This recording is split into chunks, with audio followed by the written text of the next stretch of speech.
Bienvenue sur Radio Confiné, la radio d'un confiné au coin du feu, qui s'adresse à d'autres confinés, où qu'ils soient, mais confinés quand même. Quelques pensées pour tous les confinés et pour les cons, tout simplement. Tous les marchés ouverts sont fermés. Bien entendu, tous les marchés fermés restent ouverts. Mais les marchés ouverts qui ont été fermés peuvent être réouverts sur demande du maire auprès du préfet. Face à l'inquiétude des Français, qui se désolent de ne pouvoir sortir sans laisser-passer, le gouvernement ne devrait-il pas sortir les blindés pour rassurer les plus inquiets ?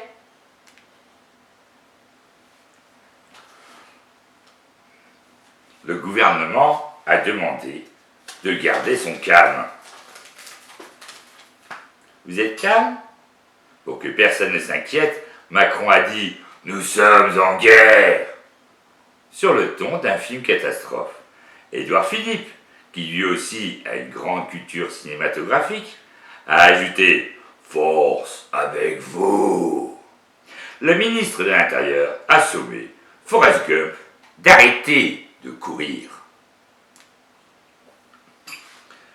À la radio, un prof de philo de l'Institut catholique de Paris lance à 7h du matin « C'est l'apocalypse !» Bon réveil sur France Inter. Depuis le début du confinement, excusez-moi, je replace mes lunettes.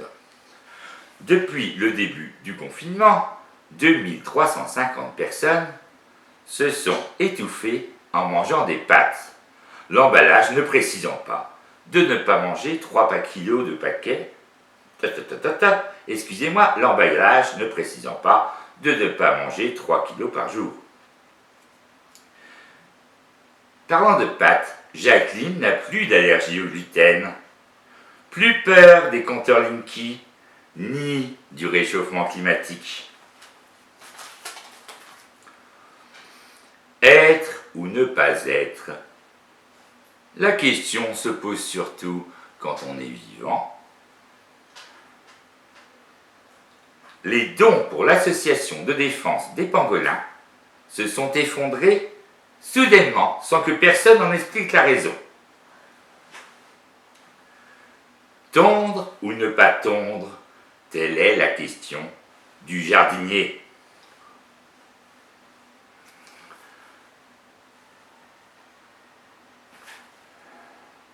J'arrivais mal à lire cette information. Ah oui, ils ont donné des procès-verbaux à des SDF dans la rue. Alors, pour rappel, les sans domicile fixe ne doivent quitter leur coin de trottoir que munis d'un laissez-passer. Donc si vous êtes sans domicile fixe, écoutez-moi bien. Vous ne quittez pas votre coin de trottoir sans laisser-passer. Même pour aller demander, de toute façon, il n'y aura personne, sauf des flics, qui ne vous donneront pas d'argent. Les pauvres, ils n'en ont pas assez. Ils s'en plaignent suffisamment et ils ont bien raison, il faut bien le dire. Lors de son émission quotidienne radiophonique, un journaliste célèbre a précisé qu'un virus est plus petit, imaginez-vous, qu'une maille de tricot.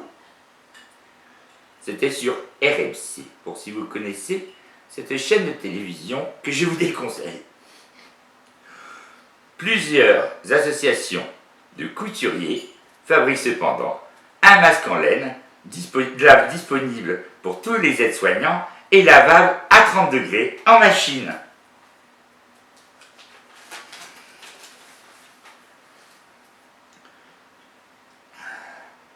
Les bibliothèques et les librairies ne font pas partie de la liste des services indispensables.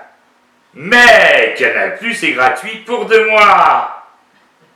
Les bureaux de tabac et les cavistes sont ouverts en tant que fournisseurs de besoins de première nécessité. On est content. Le second tour des élections municipales est reporté, car plus dangereux que le premier tour. La démocratie ne fait donc pas partie de la liste des services essentiels. Plusieurs journalistes se plaignent judicieusement que les populations des pays démocratiques soient moins disciplinées que celles des dictatures. À méditer.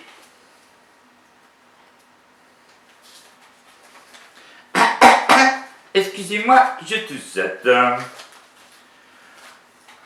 Un kit de dépistage composé d'une paire de chaussettes sales et d'un livret expliquant comment tester sa perte d'odorat peut-il être déposé comme invention? C'est la question que je vous pose.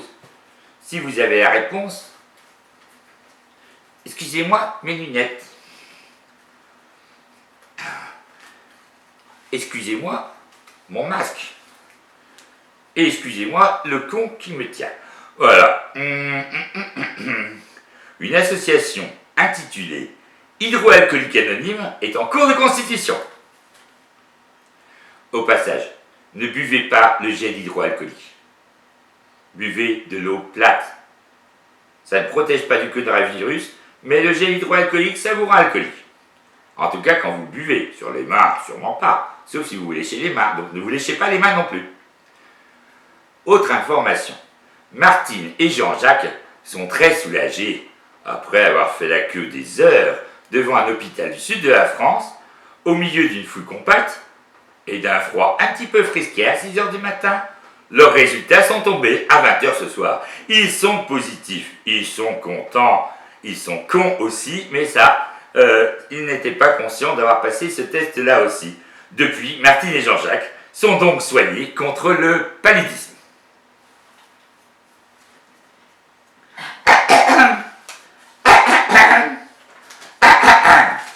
C'est pas le virus qui me fait tousser, hein, je vous précise.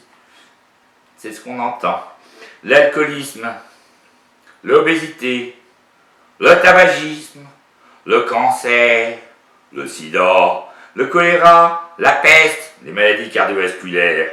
Ça tue peut-être plus souvent, mais ce qui fait peur au point de détruire l'économie et la démocratie d'un pays, c'est le rhume du pangolin chinois. Les sorties pour motifs impérieux comme acheter du vin sont possibles. Cependant, les consultations médicales sont limitées aux situations les plus graves et aux pathologies chroniques. En cas d'urgence, appelez le 15. Par contre, si vous avez une sortie, un motif impérieux comme un achat de vin, vous pouvez sortir à tout moment de la journée en ayant préalablement rempli le formulaire par lequel vous vous auto-engagez à vous auto-autoriser à aller acheter du vin et sans vous autoriser à le boire, c'est une autre affaire. L'alcool, n'en consommez pas, voilà, c'est tout, n'en consommez pas.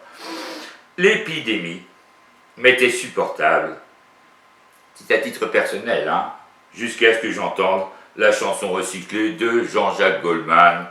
Là, vraiment, c'est devenu très dur. Le baccalauréat aura bien lieu entre la fin des vacances d'avril et le début des vacances d'été. Il portera sur l'ensemble du programme étudié entre les grèves d'automne, les grèves d'hiver, les vacances d'hiver et l'épidémie de coronavirus. Ainsi que les protestations de professeurs qui diront qu'ils n'ont pas le temps d'organiser le baccalauréat et les protestations d'élèves qui diront que ça fait toujours trop long comme programme. Je vous rassure, ça ne fait pas grand-chose. Réchauffement climatique. L'arrêt brutal des industries et de la circulation routière pourrait plonger le monde dans une nouvelle ère glaciaire et mettre le mont Saint-Michel à sec par l'abaissement du niveau des océans. Ah oui, la Manche n'est pas un océan, mais ça abaissera la Manche, pour ceux qui n'ont pas compris. Selon des climatologues voulant garder leur anonymat et ainsi leur boulot, qui est uniquement de parler de réchauffement climatique.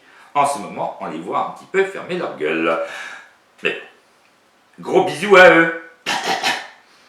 Selon nos sources, les vacances d'été seraient rebaptisées alors vacances d'hiver, et les vacances d'hiver, période de confinement autour de la cheminée. Ceci, oh la vache, quelle chute, Quelle chute, mes amis? Oh là là, est-ce que les chutes sont encore mortelles de nos jours? Est-ce que les chutes sont encore mortelles?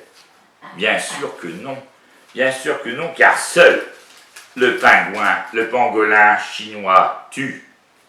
Eh, saloperie de pangolin. Eh oui.